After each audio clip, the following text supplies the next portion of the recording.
Hi there, it's Llarold, and today I'm making a video about how to tank Darkheart Thicket. Darkheart Thicket is almost a perfect opposite of Blackrook Hold for me. When Blizzard first announced Darkheart Thicket for Season 3, I was really excited about it. I loved Darkheart Thicket back in Legion, and man, I was wrong. Again. It's a very middle of the road dungeon. It's certainly not the worst, not the hardest, and not the ugliest. It's just mid. My partner called it the boring friend of the val'sharah dungeons, and I think that's exactly right. So with that being said, it's not an awful dungeon, it's fine. It has a lot of trash that you need to skip, and there is some pathing throughout the dungeon that's very widely accepted among experienced players that absolutely would not make sense to someone coming in here for the first time in Dragonflight Season 3. If you pull this place right, you can get very close to 100%, and clear the dungeon pretty quickly and painlessly. But if things go wrong, you could pull like 130% and get your party slashed by cats or eaten by bears, so you definitely want to have a good game plan before you get going. Blizzard was really trying out a lot of new ideas in this dungeon, and I think that's part of what makes it feel so weird. Because this was a Legion dungeon, and Legion was Blizzard's first foray into making Mythic Plus, they put a ton of different Mythic Plus affix style abilities into the trash mobs around the dungeon. And you see them once and then that's it. None of these things are like the others. The hippogriffs are in one pull. The bears are in 2 pulls, but you potentially skip the second one, so that's only 1. The keepers are in 2 pulls. The eyeball guys are in 1 pull. The blood elemental is in 1 or maybe 2 pulls. The bats are in 1 pull. It's just kind of a weird dungeon, and one of those things that I have never really noticed in all the years of doing this place, but now that I was working on a video about it, I have, and it's all I can see when I'm in there. Now for the usual disclaimer before I walk through the route. My goal is to talk about what I do to maximize the group's chances of finishing the dungeon easily and relatively quickly and limit the possibility for other people to make mistakes. This is specifically oriented toward pugs, and it is definitely not the most efficient route possible, which is all fine. You can make changes and pull more aggressively if your group is up for it. This is just the route I use for leading pugs through the dungeon smoothly. I won't be upset if you make more double pulls than I have here, that's totally cool. But with that being said, this route should be fine for all the way up from a +2 to about a 25. For higher levels, I would be more aggressive throughout the middle of the dungeon. And here is my MDT route for this dungeon. It's on the screen right now. I will put a pastebin link to copy the import string into your MDT in the pinned comment, and once again, I recommend using MDT, it's a great add-on. Now, unlike the other routes we've looked at previously, Darkheart Thicket involves some unusual pathing and some skips. The biggest one is very early on in the dungeon. I've made notes in the MDT next to each skip spot. There is a lot of trash that you don't want to pull in this dungeon. Players will walk into it if you give them the chance, so you really want to herd them along and prevent that as much as possible. So let's just start right off the bat with the first pull, which is the first 3 packs on non-bolstering weeks.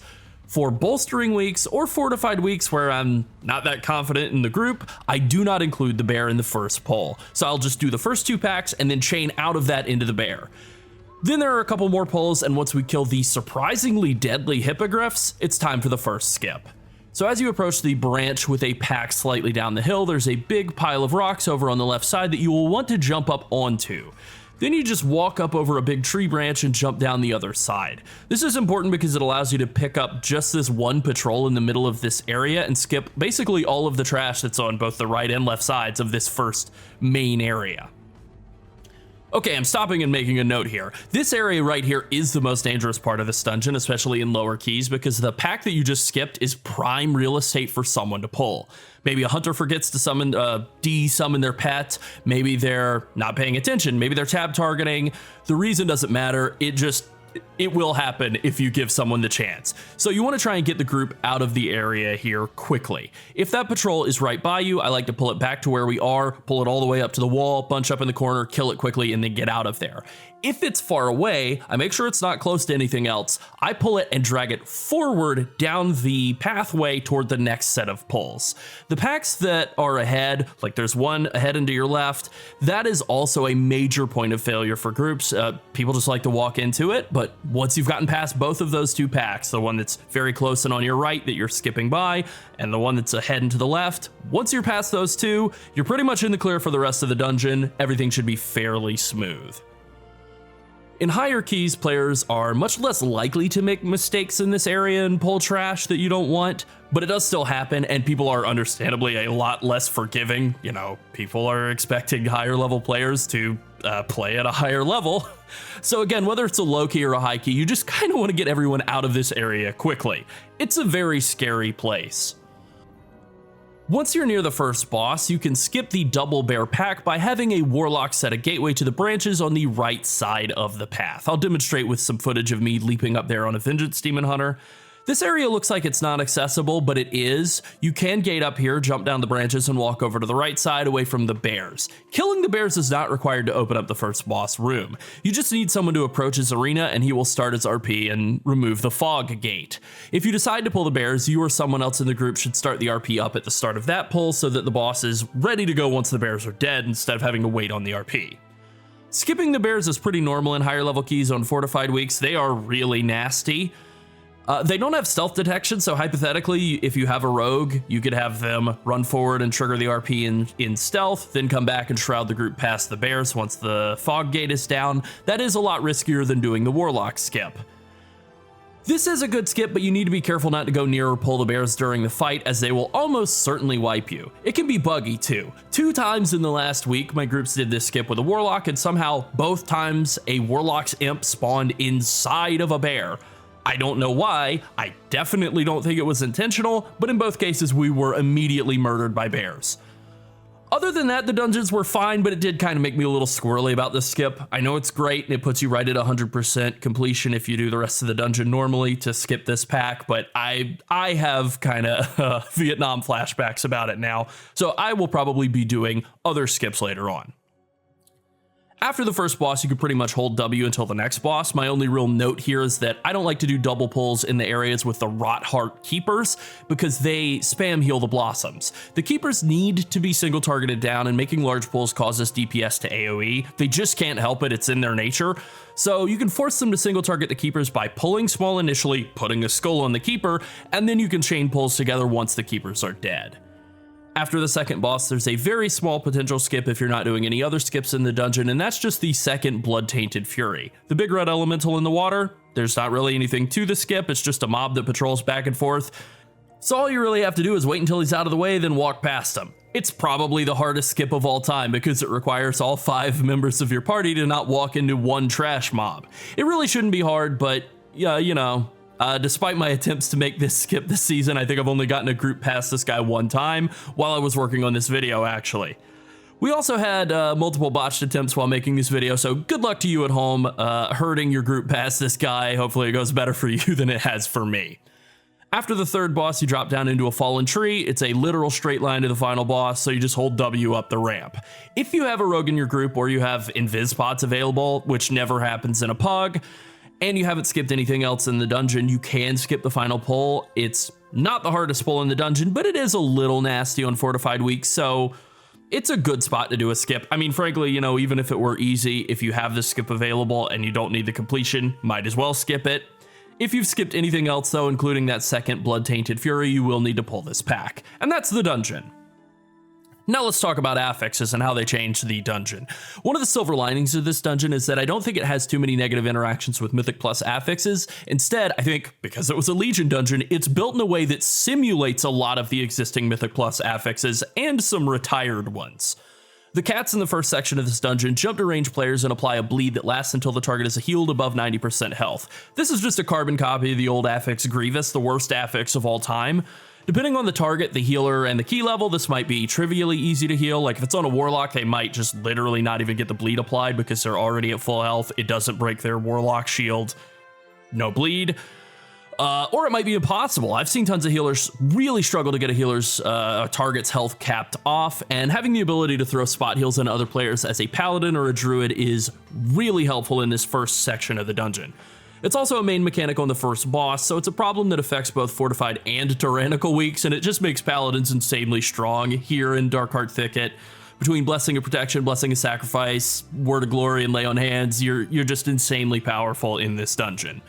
With that being said, the cats do overlap pretty unfairly with bolstering and enraging, since they will deal even more damage toward the end of pulls when they're either super bolstered or not crowd controllable. And one of the best ways to deal with them is just to kind of lock them down with stuns, displacement skills like Ring of Peace and Ursol's Vortex, that sort of thing.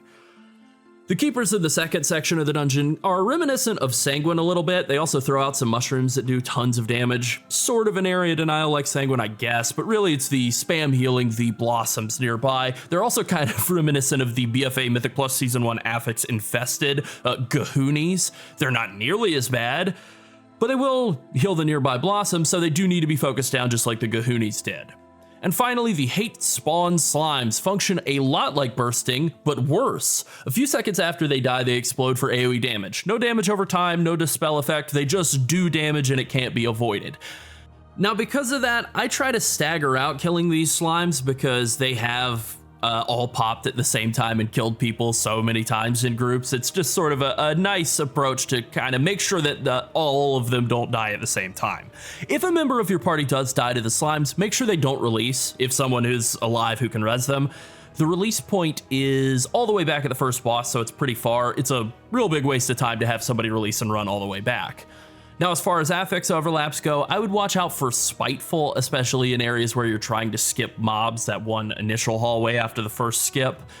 I've seen a lot of players panic move into packs while they're trying to dodge a Spiteful, so do what you can to pull enemies away from any packs you're trying to skip, and help crowd control Spitefuls, stun them, knock them, whatever you can, so that they don't make people panic and run into trash mobs. Now let's talk about the best Bloodlust points. I prefer to use Bloodlust on the very first pull, regardless of whether it's a fortified or a tyrannical week, and then I chain into the next pull as quickly as possible once that opening pull is dead. I also want to lust the final boss once he hits 50% and higher keys, as he gains a ramping damage buff from that point until he dies, so you have a huge incentive to execute him quickly. This means that you get one lust spot in between. Generally speaking, if you're flying through a key, then maybe not, but generally speaking, you're going to get 3 lusts. I really prefer to do that on the second boss. You know, if you're flying through at the speed where you're not going to get 3 lusts, you probably don't need to hold lust for the second half of the last boss either. I would just let it rip on the pull, and then just whenever it comes back up. I like to lust the second boss. He really trucks the tank, so it's really nice to have it there. And that's pretty much it for lusts. Now let's talk about important trash mobs throughout the dungeon. In the first section, bears are the most dangerous mobs. Their main source of danger is their roar, which ramps up its damage by 20% every cast.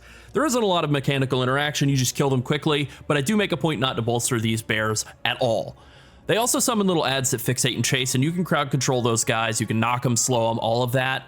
The second set of bears, I guess technically the first bear too, I generally just try to move them away from the ads slightly so that players have some room to continue dealing damage instead of having to move constantly to get away from the ads. You know, dragging the bear after he spawned the ads by like 20 yards or something gives people all the time in the world they need at DPS. Cats are also very dangerous in the first section of the dungeon for the reasons I already specified. They put a bleed on, people have to be topped off. Blessing of Protection and Sacrifice are also very useful in that situation as well. The hippogriffs that appear for all of one pull are really strange. They basically just auto attack and do a frontal charge. You are supposed to point them away from the group, preferably at a wall, and then sidestep before the cast finishes. If you pull them up to a wall, they won't actually move, but they will still hit anyone who walks into them before their next auto attack once they've finished the charge attack cast. So be very careful with these guys. Definitely don't let them charge into the group. Definitely don't let them charge into another pack, because they will proxy aggro other mobs if they get near them. Otherwise, just kind of face them at a wall, let them look at it really angrily, and then do not run into them after they've cast their charge.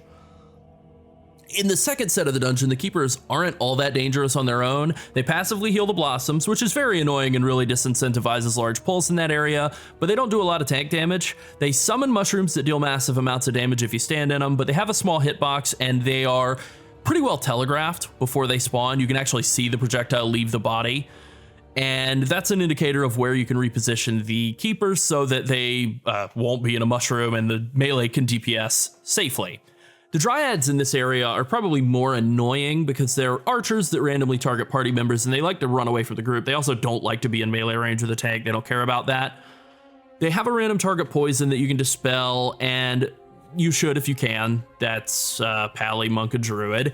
If you need to move a Dryad, you can outrange her or line of sight her around the house that's just sort of randomly on the right side of this area.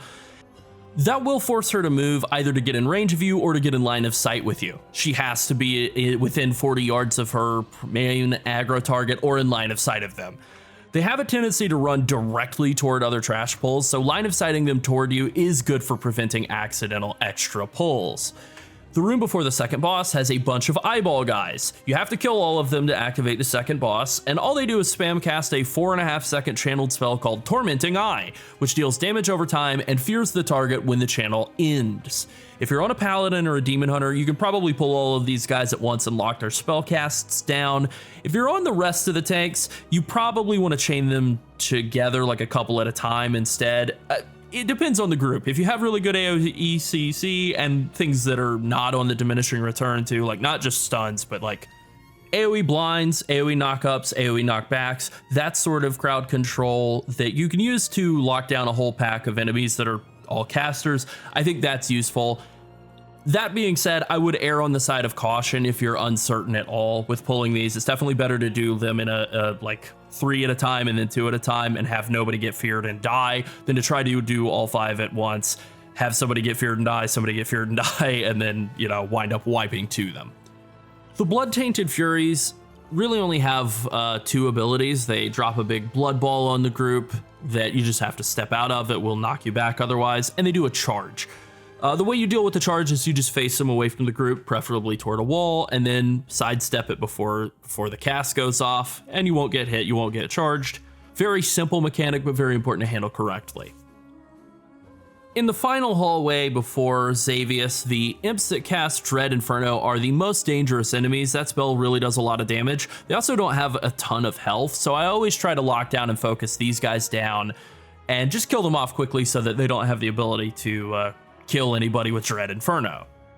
Now let's talk about important interrupts. There aren't a ton in this dungeon, but there are some important casts. Here are the mobs I focus on kicking throughout the dungeon. Mind Shattered Screechers in the first pull, I interrupt their unnerving screech. Oh hey, that's another mob that only shows up one time that I didn't mention before. The Dread Soul Ruiners before the first boss, I just try to kick all of their spell casts so that they'll move into melee range. Nightmare Dwellers before the second boss, I kick their Tormenting Eye. Blood-Tainted Bursters that spawn from the Blood-Tainted Furies, I kick their Blood Metamorphosis so they don't make a new Blood-Tainted Fury. And finally, Dreadfire Imps, I kick their Dread Infernos. That's it for interrupts. Now we'll talk about bosses, and let's start with Archdruid Glaidalis. Believe I got his name correctly on the first shot. Feels good. He has 3 main abilities, and one of them is a thing that points at the tank. That's going to be a theme throughout this dungeon's bosses. Grievous Sleep is basically the same mechanic as the bleed that the cats in the first section of the dungeon have been using. It's a bleed that lasts until the target gets healed back up to 90%. Help heal it if you can. That's it. Nightfall summons adds just like the bears in the first section of the dungeon did. They can fixate you, the tank, which is fine. They leave fire on the ground, so you want to move the boss as needed so that the melee can continue DPSing without having to stand in it. The third mechanic is Primal Rampage. It is a 2-part tank attack. The first hit does a bit of physical damage and knocks you back. Then he casts a charge and he tracks your position until his cast ends. Then he charges very quickly in a straight line and does a bunch of damage in a shockwave in front of him. If other players are in the way, they will get clapped. You can sidestep this charge, but you need a bit of distance from the boss and you have to move quickly to the side right at the end of his cast.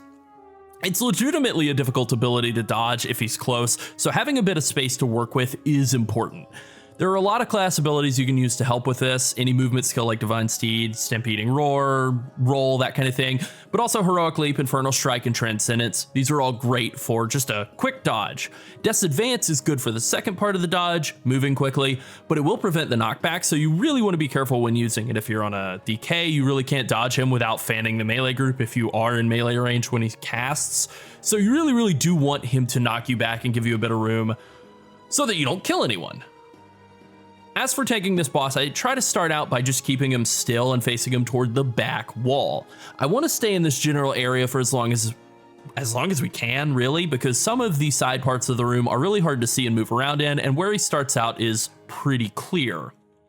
Eventually, the Nightfall adds will force you to move around, and when that happens, I like to just try and bring the boss toward the largest open space. and then try my best not to get double tapped by primal rampages. If need be, I will eat a double hit with a defensive cooldown to prevent hitting a melee with it. If you skip the bears before this pull, be sure not to get too close to them when you're moving around the room. Mechanically, this guy isn't all that complicated beyond doing the charges and not hitting anyone with them. It's mostly just a numerical check, especially with the bleed. Oakheart is the second boss, and he also has a thing that points at the tank. He has two tank mechanics. They are both extremely hard hitting, and he likes to use them back to back because he sucks. For my money, this is probably the deadliest boss to tanks in Mythic Plus this season. I think the only competitors he has at all are Chronolord Dios from Murozond's Rise and Mindbender Gersha in Throne of the Tides. This boss has 5 abilities, which seems like a lot, but he winds up not being that complicated, just very hard hitting. Strangling Roots creates area denial zones on the ground. They will root you, and they do damage if you walk into them. You can walk into them and then use Blessing of Freedom or Tiger's Lust, and that will break the root and make the root despawn. I have seen some really crafty druids intentionally run around, step into them, shapeshift out, step into them, shapeshift out, and clear all of the roots. And that's really awesome if you have a druid who's up to that task. You definitely can't do it as a bear druid though, you gotta be tanking the boss. Uproot causes all of these strangling roots to despawn and turn into adds. The adds just auto attack and they aren't dangerous to you, but because the boss likes to spawn them at bad times in the fight, picking them up immediately can be a bit tough. They aren't that dangerous to the tank, they're really not. But being auto-attacked causes non-tanks to immediately start panicking. Air raid sirens start going off in their minds. So you really do want to get them as quickly as you can and not let them beat on people. Also, they will eventually kill people if they get to just free auto-attack on them. Shattered Earth deals AoE damage and knocks the group back. It's simple, but it hits pretty hard. Nightmare Breath deals a ton of fire damage to the tank and applies a dot that also deals fire damage. It hits on a frontal cone and it will absolutely kill non-tanks, so you need to keep the boss facing away from the group, really at all times, but definitely when the Nightmare Breath is about to come up. You might have to spin the boss around toward the group to pick up the adds immediately after you've been thrown, but you want to then get the boss facing away in preparation for the Nightmare Breath. Crushing Grip causes the boss to pick up the tank, deal an absolutely absurd amount of damage to the tank, and then throw them at a party member who also takes some damage. The reason this boss is hard is that he likes to combo Shattered Earth into Nightmare Breath into Crushing Grip. Once he starts smacking you, he never really lets up. He also likes to cast Uproot during the Crushing Grip, so you're up in the air, unable to touch grass, and he's spawning adds to eat your party. Divine Toll or Elysian Degree can be really good at this point, but for a lot of the classes, Prot Warrior, you're just unable to pick up all the adds until you're back on the ground, having been thrown down there. Once you are, you want to secure the adds and then spin the boss away from the group again so his next Nightmare Breath doesn't kill everyone. I think this is probably the most challenging boss to tank in this season. He's certainly the one I find to be the most dangerous combination of just a lot going on at once and a lot of tank damage. There are plenty of complex bosses that do no damage to the tank, or bosses that hit hard but they basically just auto attack. This guy has a lot of stuff going on. He's always up to something and it always hurts. Get knocked back, get back in melee range, face the boss away, get breathed on, try to stay alive, get picked up and thrown around, try to pick up the adds, turn the boss away, get knocked away, get back in melee range. It's a lot. With all that being said, try to hold your cooldowns for the Crushing Grip. That is by far the deadliest mechanic in this fight as a tank. Be sure to keep the boss facing away and pick up the adds, but mostly live through the Crushing Grip and you'll be fine. Now we have Dresaron, and he likes to point a cone at the tank. What a new concept. He also is a perfect opposite of the last boss. He does very little tank damage. His mechanics are extremely basic, and there's very little going on in this fight. It's 3 abilities, and unlike how a lot of bosses will show you all their abilities to be like, hey, check out this cool stuff I can do, and then they'll mix it up as the fight progresses to see if you can manage the abilities coming in different ways. This guy likes to just do everything 1, 2, 3, 1, 2, 3, 1, 2, 3, 1, 2, 3, like a waltz. You can solo this boss if you have to. It's boring, but it's doable. The first ability is Breath of Corruption. Unlike the first 2 bosses, Dresaron locks his position in at the start of the cast, so this breath is super easy to dodge. As soon as he starts casting it, you just step to the side, it'll deal a lot of damage, but you don't have to take any of it. Earth-Shaking Roar deals group-wide damage and causes rocks to fall from the sky. Good range players will try to bait that away from the boss, but it does spawn on top of them sometimes, and that's okay. You just want to drag him away so that the group has room to position around him. Just be sure that while you're moving him, he's not about to cast into the Breath of Corruption, which he does pretty much immediately after he casts Earth-Shaking Roar. So the way I like to do it is, he casts Earth-Shaking Roar, I make sure I'm not standing in rocks, I wait until the Breath of Corruption comes out and finishes, then I move the boss away. The third ability in the fight is Downdraft. It deals damage and it pushes the group back. The strength of the pushback is directly proportional to how far you are away from the boss, so if you're up close, like really close, like right inside his hitbox, it almost does nothing. You can, just by holding W, accidentally run through it. That's how weak the pushback is. The fourth hidden ability is that all the eggs around the outside of the room will spawn and whelplings if players touch them. The whelplings don't really do much, so some players will intentionally spawn them to generate resources, basically funneling into the boss. I don't go out of my way to do this, but if someone really wants to, that's fine. Just don't go crazy, don't let the whelplings kill the healer or anything, and that's pretty much it. I start out by pulling the boss toward the entrance, and my thinking here is I want to face all the breaths away from the group, preferably toward the side walls, and he casts Breath as his first ability pretty early on, so I just want to get him right toward the entrance, facing away, breathe there. I also want to maximize our space in the room for falling rocks, so I kind of like to move around the room, starting at one side and just sort of working around in a circle. That's pretty much it. Other than that, you can pretty much just react to each mechanic on its own. Boss casts Breath, sidestep it. He casts Downdraft, you get close to him and stay in melee range. He spawns rocks, wait for him to cast Breath, then move him out of the rocks. That's pretty much it. Pick up any whelplings that might spawn, repeat, repeat, repeat, repeat. The final boss is Shade of Xavius. He has 5 main mechanics, but only 3 of them have any real impact on you. Festering Rip is a single target damage over time and Mortal Strike effect that Xavius will hit you with periodically throughout the fight. It's dispellable. I think it might be spell deflectable with spell reflection, so your healer can just like dispel it. That's the main tank mechanic. There's no counterplay if the healer doesn't dispel, just pop a cooldown. Xavius alternates between casting Nightmare Bolt and Growing Paranoia onto random players. Players hit by a Nightmare Bolt cannot use skills unless an ally stands near them, so you can help with that. They get a very basic purple circle around them, and you can stick with them just to nullify the debuff. I usually do this for melee players, sometimes the healer. I usually don't for ranged DPS, I usually let them stack together or with the healer. Players affected by Growing Paranoia have the opposite issue. If they get too close to another player, they will be feared and take a ton of damage, so they want to stay out of range of everyone else. Growing Paranoia, unlike Nightmare Bolt, looks more like the vines around the outside of the room with a very cool purple-pink nightmare color, like a lattice work underneath them. Melee players can continue to attack the boss from max melee range, just be sure not to dodge into their direction if they are paranoid. Always dodge away from the boss.